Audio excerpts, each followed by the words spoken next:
Nous sommes le mardi 19 janvier 2016. Les titres de ce grand journal. Le président de Tawassoul, Mohamed Jamil Mansour, a appelé les responsables de la fondation Rahma à apporter des éclaircissements par rapport à la gestion de leur fondation. La salle des conférences du ministère des Affaires économiques et du Développement a abrité hier une réunion portant sur les préparatifs de la table ronde sur la stratégie nationale de la jeunesse. Un kamikaze s'est fait exploser mardi près d'un poste de contrôle de la police dans le nord-ouest du Pakistan, tuant au moins 10 personnes et en blessant une vingtaine d'autres, ont rapporté les autorités.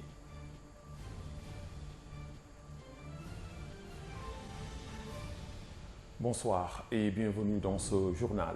L'Allemagne est satisfaite du climat de stabilité et de sécurité qui prévaut en Mauritanie et entièrement disposée à soutenir le programme de réforme entrepris par le gouvernement mauritanien dans le domaine agricole.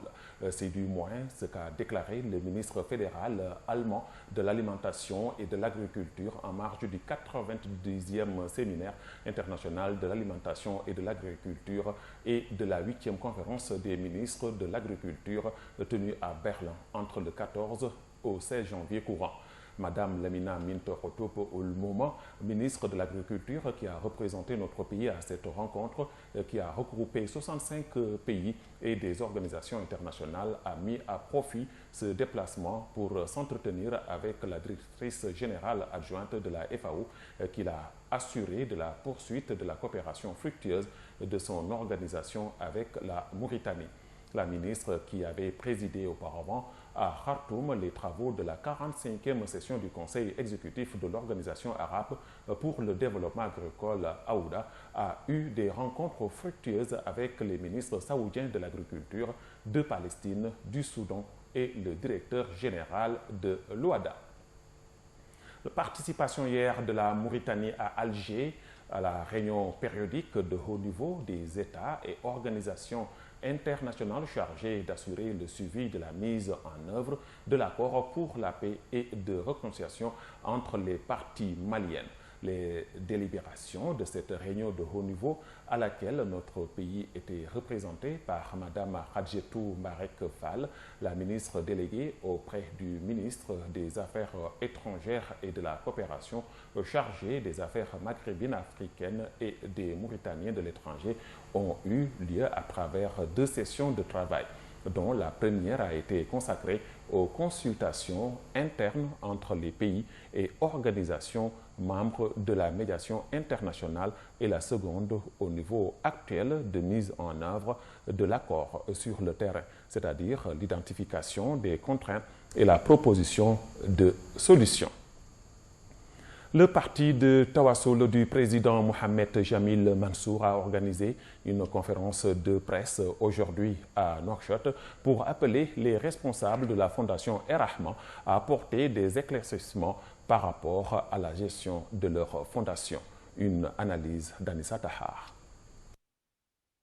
Au cours d'une conférence de presse animée ce mardi 19 janvier à Nouakchott, le président de Tawassoul, Mohamed Jamil Mansour, a appelé les responsables de la fondation Rahma à apporter des éclaircissements par rapport à la gestion de leur fondation. Selon lui, ces responsables, en continuant à observer le silence, laissent croire que les accusations de blanchiment d'argent portées contre leur fondation, relayées par les médias ces derniers temps, sont fondées. Jamil Mansour s'est en outre attaqué à la flambée des prix de denrées de première nécessité et à ceux du carburant qui, à ses yeux, ne justifient pas. Les consommateurs revendiquent ces derniers jours la hausse des prix de denrées de première nécessité qui continue de jour en jour de s'augmenter. Il a dénoncé la fermeture des mahadras dans plusieurs localités du pays. Le président de Tawassoul a également abordé les questions du passif humanitaire et de l'esclavage en appelant les pouvoirs publics à s'activer pour que le pays dépasse ces questions. Ould Mansour a ensuite demandé aux autorités du pays de libérer Biramdah Abeid et Brahim Bilal Ramdan, ainsi que la reconnaissance de leur parti, le RAG, et des forces progressistes du changement, FPC, dont Samba Cham est le président. La protection des enfants, tel a été le thème d'une journée de sensibilisation organisée hier à Nouakchott par la coordination régionale du ministère des Affaires sociales, de l'enfance et de la famille au niveau de la wilaya de Nouakchott Sud. Cette journée à laquelle ont participé aux côtés des autorités administratives et municipales, des représentants de l'UNICEF et des organisations de la société civile a abordé par ailleurs des questions importantes comme les violences contre les enfants et le devoir des parents d'enregistrement des enfants à l'état civil. Un exposé détaillé sur la situation des enfants et des problèmes auxquels ils se trouvent a été présenté au cours de cette journée de sensibilisation. La salle des conférences du ministère des Affaires économiques et du Développement a abrité hier une réunion portant sur les préparatifs de la table ronde sur la stratégie nationale de la jeunesse prévue le 15 janvier prochain. L'analyse est signée Tima Mintou Mohamed Badel. Le ministre des Affaires économiques et du Développement et son homologue de la jeunesse et des sports ont rencontré leurs partenaires techniques et financiers ce lundi à Nouakchott pour préparer la table ronde sur la stratégie nationale de la jeunesse. Sid Ahmedoul Raïs, ministre des Affaires économiques et du Développement, qui s'exprimait à l'occasion, a noté que l'adoption de cette stratégie traduit la prise de conscience des pouvoirs publics du rôle que doit jouer la jeunesse pour le développement. Le ministre a aussi sollicité l'apport des partenaires pour financer la mise en œuvre de cette stratégie qui requiert plus de 40 milliards toukiya. Pour sa part, la ministre de la Jeunesse et des Sports, Koumbaba, a promis l'implication des acteurs publics et privés, mais aussi des jeunes de façon permanente dans toutes les étapes de l'exécution de la prochaine stratégie. La table ronde sur la stratégie nationale de la jeunesse prévue le 15 février prochain devra déterminer les besoins de financement du plan d'action pour l'emploi de la jeunesse. Élection aujourd'hui de la Mauritanie au comité technique de l'Union africaine en charge du genre et de l'autonomisation de la femme.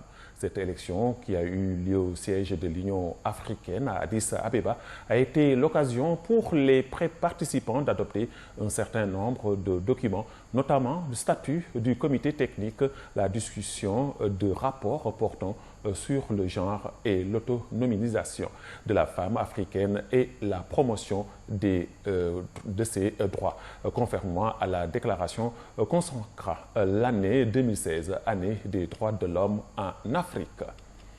Le conseil d'administration de la Banque mondiale a approuvé une subvention de 10 milliards de dollars pour aider le gouvernement de la Mauritanie à distribuer des vivres et des fournitures agricoles de secours aux communautés rurales victimes de la sécheresse prolongée sévissant dans le pays.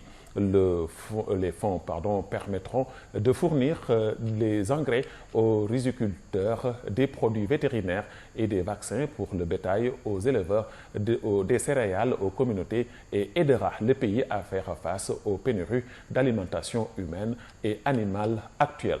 Les fonds apporteront un soutien au programme mis en place par le gouvernement mauritanien visant à éviter la détérioration de la situation économique et des services sociaux face à la situation d'urgence engendrée par la sécheresse, a déclaré la directrice suppléante de la Banque mondiale pour le développement durable, région Afrique. Des employés de la mairie de Nouadhibou, capitale économique du pays, ont décrété un débrayage pour protester contre le retard des salaires ce mardi. À travers cet arrêt du travail qui a duré 2 heures, les employés exigent le versement de 10 mois de salaire. Les employés qui estiment avoir battu le record du nombre de mois sans salaire appellent le président mauritanien à résoudre rapidement ce problème. Selon une source syndicaliste, ces mêmes employés de la mairie comptent observer un arrêt du travail de 3 heures de temps demain mercredi. L'actualité internationale en bref et en images avec Anissa Tahar.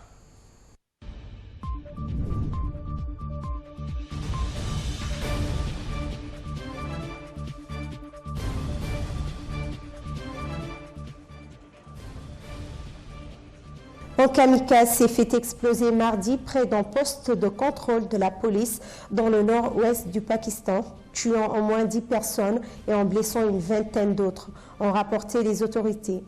Un des chefs des talibans pakistanais, Maqbool Dawar, a revendiqué cet attentat parlant d'actes de représailles après la mort en détention de talibans qui avaient été arrêtés. Un des chefs des talibans pakistanais, Maqbool Dawar, a revendiqué cet attentat parlant d'actes de représailles après la mort en détention de talibans qui avaient été arrêtés par les forces pakistanaises.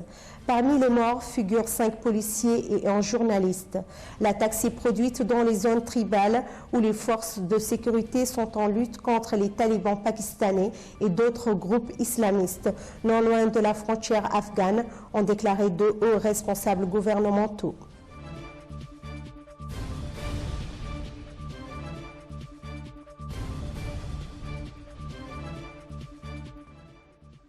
L'armée israélienne a annoncé ce mardi 19 janvier 2016 l'arrestation d'un mineur palestinien soupçonné d'avoir tué dimanche une Israélienne à son domicile dans une colonie de Cisjordanie occupée. La mort de Daphna Amer, poignardée devant ses enfants, a suscité une vive émotion en Israël. Le Premier ministre israélien a promis de faire détruire la maison du terroriste. L'armée israélienne a arrêté un suspect dans une opération conjointe avec les services de renseignement.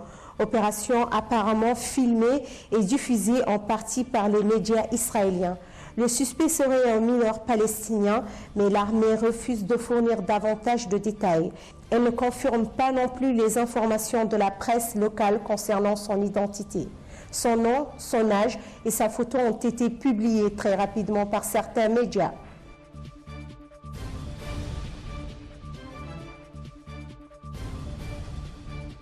Le bilan s'est alourdi au Burkina Faso. Après l'attaque de vendredi dernier à Ouagadougou, il est désormais de 30 tués, puisqu'une photographe franco-marocaine, Leila Alaoui, a succombé à ses blessures. Pour ce qui est de l'enquête, une vingtaine de personnes ont été interpellées ces derniers jours, certains relâchés, d'autres toujours en garde à vue. La sécurité a été renforcée dans la capitale et plusieurs ministres ont rencontré les diplomates en poste à Ouagadougou ce mardi matin. Le ministre des Affaires étrangères burkinabé Alpha Bari, avec ses côtés le ministre de l'Intérieur, celui de la Communication, celui de la Santé, celui des Transports, ont tous ensemble reçu l'intégralité des corps diplomatiques au Burkina Faso. Les représentants de l'Union européenne, de la France, du Tchad, des États-Unis, ce mardi 19 janvier 2016 à Ouagadougou.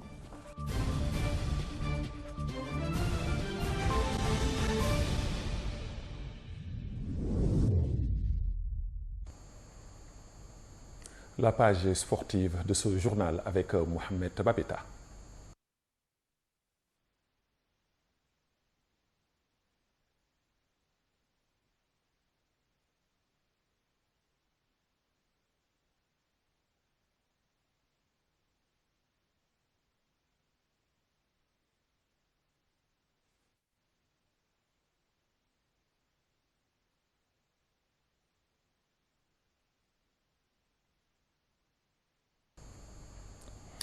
Nous nous excusons de ce problème technique. C'est la fin de ce journal, mais avant de nous quitter, le rappel des titres.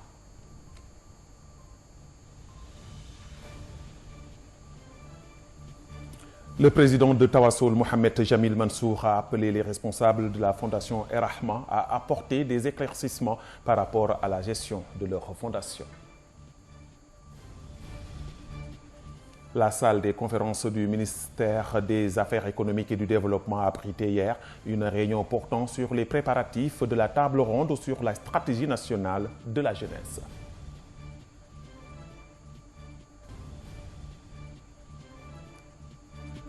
Un kamikaze s'est fait exploser mardi près d'un poste de contrôle de la police dans le nord-ouest du Pakistan, tuant au moins 10 personnes et en blessant une vingtaine d'autres, ont rapporté les autorités. Ce journal est à présent terminé. Je vous donne rendez-vous demain à la même heure. Bonsoir, comme chaque soir.